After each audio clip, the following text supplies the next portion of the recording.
Naranasan nyo na bang iwan? O naranasan nyo na bang iwanan? Sakit no? Pero ang hirap magdamdam kung hindi mo alam kung ano ang tamang gamit ng mga salita. Iwan o iwanan? Pag-usapan natin yan. Iwan kapag ito ay nangangahulugan na huwag isama o huwag dalhin. Halimbawa, iwan mo na ang anak mo sa bahay nyo. Iwan na lang niya ang bag niya sa kotse ko.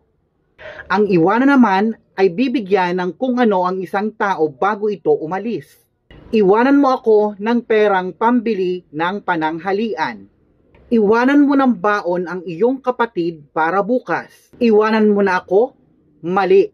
Iniwan kayo at hindi iniwanan. Maging mahusay sa ating wikang pambansa.